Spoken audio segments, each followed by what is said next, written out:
السلام علیکم ورحمۃ اللہ وبرکاتہ۔ اللہ تعالیٰ کا احسان ہے، اس نے ہمیں مسلمان پیدا کیا۔ اسلام ہمارا دین ہے۔ اس میں صرف عبادات کا ہی نہیں بلکہ زندگی کیسے گزارنی ہو سب ہمیں نبی اکرم صلی اللہ علیہ وسلم کے ذریعے سکھا دیا گیا۔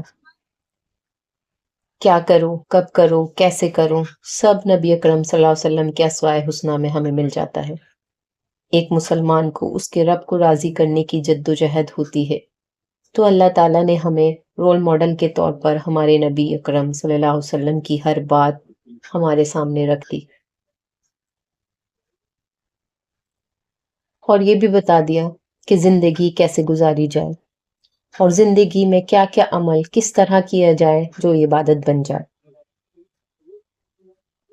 ہم کھانا کھاتے ہیں، ہم کپڑے پہنتے ہیں، ہم پانی پیتے ہیں، یہ ہماری بیسک ضروریات ہیں، لیکن ہمیں یہ تک بتا دیا کہ کھانے سے پہلے بسم اللہ پڑھو گے، مشروبات 3 سانس میں پیو گے تو وہ بھی آپ کے لیے عبادت بن جائے گی۔ تو ہر کام عبادت کب بنتا ہے؟ جب وہ نبی اکرم صلی اللہ علیہ وسلم کی سنت پر ہو۔ نبی اکرم صلی اللہ علیہ وسلم نے ہمیں ہر چھوٹی سے چھوٹی اور بڑی سے بڑی بات کا اپنے عمل کے ذریعے بتا دیا جو کہ اللہ تعالیٰ نے انہیں بتایا۔ اور پھر حجۃ الوداع کے موقع پر آپ کا خطبہ، جو آخری چند آیات آپ پر نازل ہوئیں، جس میں آپ نے بتایا آج کے دن میں نے تم پر اپنا دین پورا کر دیا اور تم پر اپنی نعمت تمام کر دی اور تمہارے لیے اسلام کو پسند کر لیا۔ اس کا کیا مطلب تھا؟ اس کا یہی مطلب تھا کہ کوئی چھوٹی سے چھوٹی بات یا پھر دین میں بڑی سے بڑی بات سب کو واضح کر دیا گیا ہے۔ اللہ نے جس طرح دین اتارا اسی طرح نبی اکرم صلی اللہ علیہ وسلم نے پوری ایمانداری کے ساتھ اور خلوص کے ساتھ وہ ہم تک پہنچا دیا۔ تو ہمیں بھی اپنی پوری ایمانداری کے ساتھ یہ چیک کرنا ہے کہ ہم جسے نیکی سمجھ کر کر رہے ہیں وہ اللہ کا حکم ہے یا پھر اللہ کے رسول سے ثابت ہے، کیونکہ کوئی بھی ایسا کام جو نبی اکرم صلی اللہ علیہ وسلم نے نہیں کیا اور ہم یہ سمجھ کے کر رہے ہیں کہ یہ نیکی ہے تو یہ غلط ہے، فیبریکیٹڈ نیکی ہے، یعنی خود من گھڑت بنائی ہوئی سنت ہے جو کہ نبی اکرم صلی اللہ علیہ وسلم سے ثابت نہیں۔ اسی طرح کا معاملہ کچھ 15 شعبان کو لے کر بھی ہے۔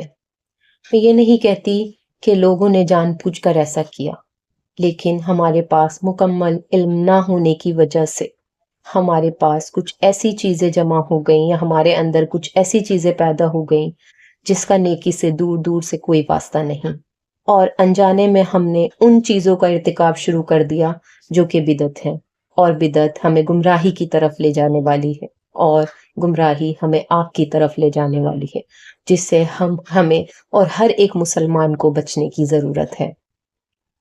دیکھیے، دین خیر خواہی کا نام ہے، اور ہماری خیر خواہی یہ ہونی چاہیے کہ ہم اپنے آس پاس کے لوگوں کو ہر ایک کو ان بدعات سے بچانے کی کوشش کریں جو کہ ہم نیکی سمجھ کر کر رہے ہیں، اور اس میں اپنا وقت بھی ضائع کر رہے ہیں، اپنی طاقت بھی ضائع کر رہے ہیں اور صحت بھی ضائع کر رہے ہیں، اور اس کا کوئی فائدہ بھی نہیں۔ بہت ساری فیبریکیٹڈ حدیثیں ہمیں ملتی ہیں جس میں 15 شعبان کو لے کر بہت کچھ بتایا گیا ہے، لیکن وہ سب کچھ فیبریکیٹڈ ہے، اور اگر اس کا ہمیں نہیں علم ہے تو علم حاصل کریں اور خود کھوجیں، خود پڑھیں، خود پڑھنے کی کوشش کریں کہ کیوں، کیسے، کیا یہ سند ٹھیک ہے اور کیا قرآن سے اس کا استدلال ہمیں ملتا ہے۔ قرآن میں سورہ دخان کی آیت نمبر 3 جو ہمیں یہ بتاتی ہے، جسے لوگوں نے سمجھ لیا ہے کہ یہ 15 شعبان کے بارے میں ہے، حالانکہ یہ بالکل غلط ہے، بلکہ اس کا ترجمہ اگر ہم دیکھیں تو کچھ اس طرح ہے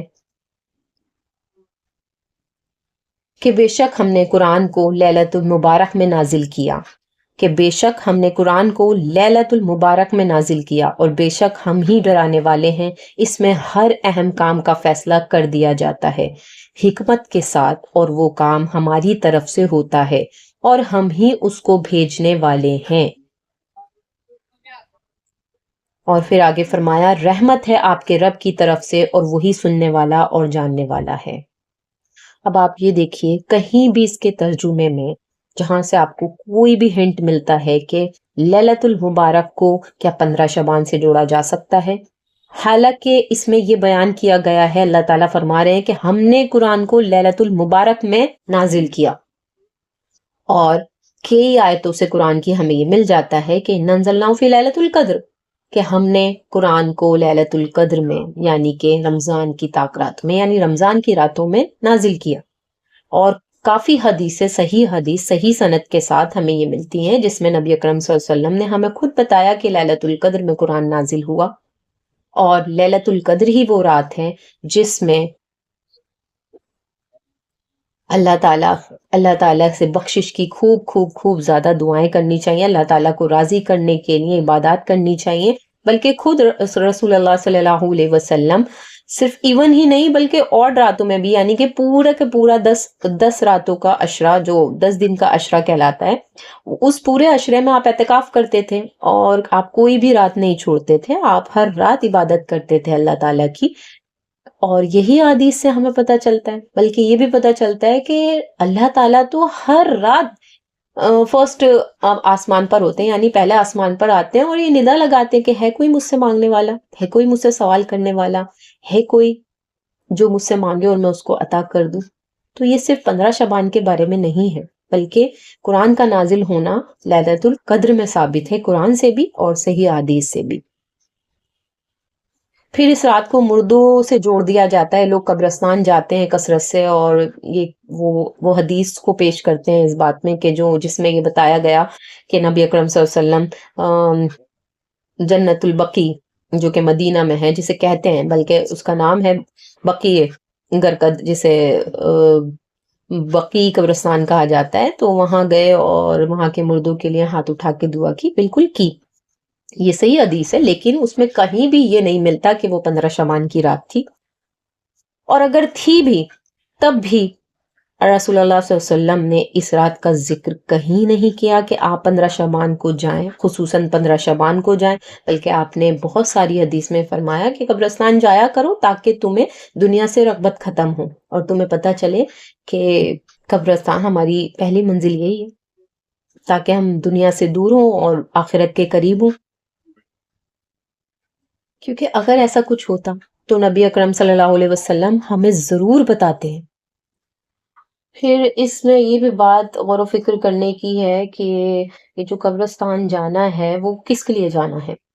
کیا واقعی مردے ہمارا انتظار کر رہے ہوتے ہیں، یا پھر یہ مردوں کی عید ہے؟ جبکہ رسول اللہ صلی اللہ علیہ وسلم نے ہمیں یہ نہیں بتایا، اور معاذ اللہ تعالیٰ، استغفر اللہ کے نبی نے گواہ کر کے بتایا تھا حجۃ الوداع کے موقع پر کہ اللہ تعالیٰ تو گواہ رہنا کہ میں نے اب جو دین تو نے مجھے دیا میں نے ان کو ویسے کہ ویسے ہی پہنچا دی۔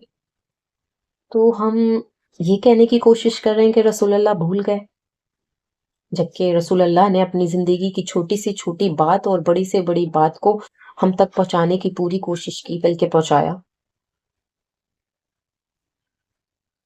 ایک بار جو اس دنیا سے چلا گیا اس کا واپس آنا بالکل ناممکن ہے، کیونکہ ہمیں احادیث سے ہی یہ پتہ چلتا ہے کہ اب آپ بھی دیکھیے کہ علیین اور سجلین میں روحیں جاتی ہیں، نیک روحیں ہوں گی علیین میں ہوں گی تو وہ کیوں آنا چاہیں گی اس دنیا میں واپس، اور سجلین جو کہ قید کی گئی ہیں بد روحیں، ان کو اللہ تعالیٰ کے سخت پیرے ہیں، وہاں پر کوئی آنے دے گا؟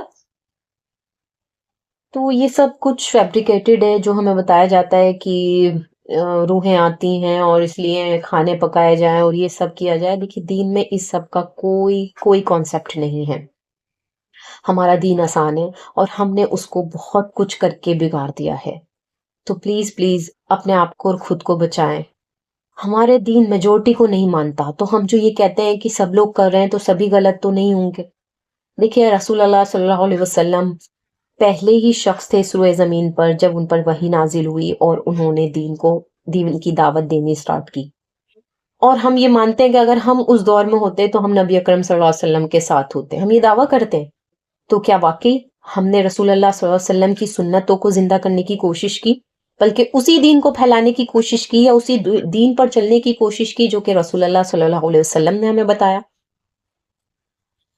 ہم بہت کچھ غلط کر بیٹھتے ہیں اپنے لا علمی کی وجہ سے اور اپنے بڑوں کی وجہ سے، جو کہ ہم یہ اس پر دعویٰ کر دیتے ہیں کہ ہمارے بڑے کرتے آ رہے ہیں۔ دیکھیے ہمارے بڑوں نے اپنے بڑوں سے، انہوں نے اپنے بڑوں سے کافی کچھ سنا ایسا جو کہ دین میں ایگزسٹ ہی نہیں کرتا. اور اب آپ یہ دیکھیں نا کہ ہمیں کس کو فالو کرنا ہے. اللہ تعالیٰ نے ہمیں باپ دادا کو فالو کرنے کے لیے نہیں کہا، بلکہ اللہ تعالیٰ بار بار قرآن پاک میں فرما رہا ہے کہ اطیعوا اللہ اطیعوا الرسول، اللہ اور اس کے رسول کی اتباع کیجیے. تو کیسے پھر ہم یہ جواز رکھ سکتے ہیں کہ ہم میجورٹی کے ساتھ جائیں گے یا پھر جو سب لوگ کر رہے ہیں وہی صحیح ہے، جبکہ ہمارا دین میجورٹی کو نہیں مانتا بلکہ دلیل کو مانتا ہے.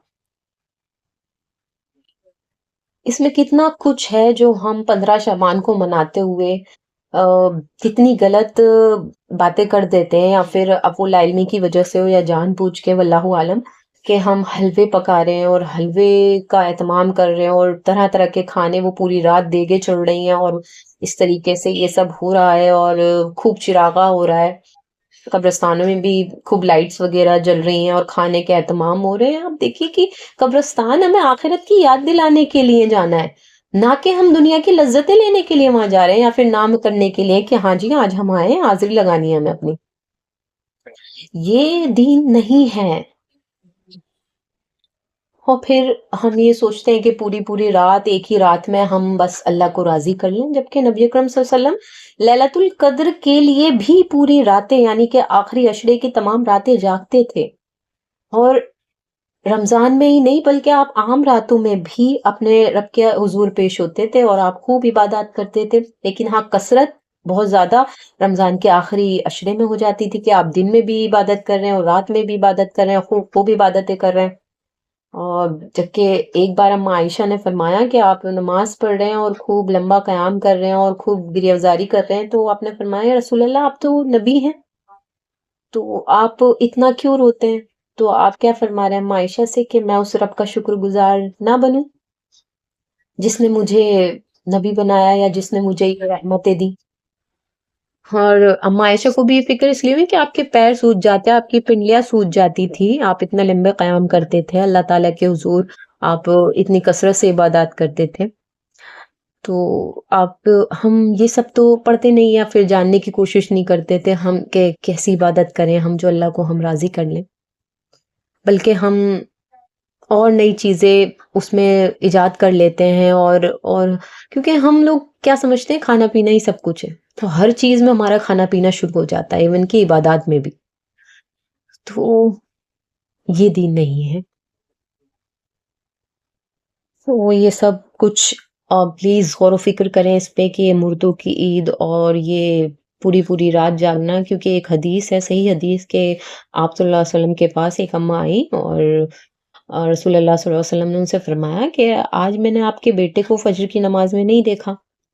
تو انہوں نے کہا کہ وہ پوری رات عبادت کرتا رہا اور فجر میں اس کی آنکھ لگ گئی، فجر آتے آتے اس کی آنکھ لگ گئی، اس لیے وہ فجر میں مسجد میں نہیں آ سکا. تو آپ یہ دیکھیے کہ رسول اللہ کا جواب کیا ہونا ہے، کہ بہت اچھا کام کیا کہ پوری رات عبادت کی اور بہت اس کو اجر ملا ہوگا. بلکہ آپ کیا کہہ رہے ہیں کہ اسے کسی چیز کا بھی اجر نہیں ملا، نہ اس کو جاگنے کا، نہ عبادات کا، اور نہ ہی اس کو پوری رات عبادت کرنے کا. آپ یہ دیکھیے کہ اس نے فرض نماز چھوڑ دی. ہم کیا کام کر رہے ہیں؟ ہم پوری پوری رات جاگ رہے ہیں اور پوری رات کو جاگ کر پھر فجر تک ہم سو جاتے ہیں، یا فجر پڑھ کے ہم سو جاتے ہیں اور پورا دن سوتے رہتے ہیں. پھر وہ ظہر میں آنکھ کھلے تو کھلے، ورنہ کوئی بات نہیں.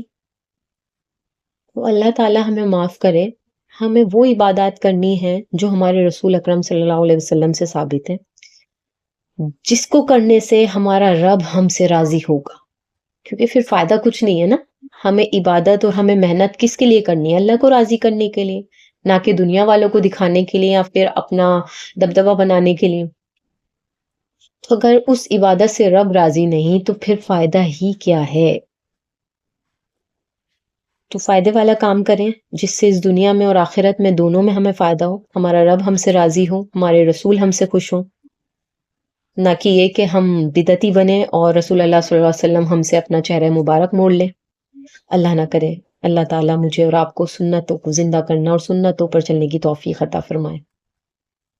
دیکھیے اس بات کو لے کر اتنا ضد میں جو لوگ آ جاتے ہیں کہ نہیں جی ہم تو ایسے ہی کریں گے، اور فلاں یہ چیز ہے، فلاں یہ چیز ہے، وہ اپنی عقل سے کام ہی نہیں لیتے.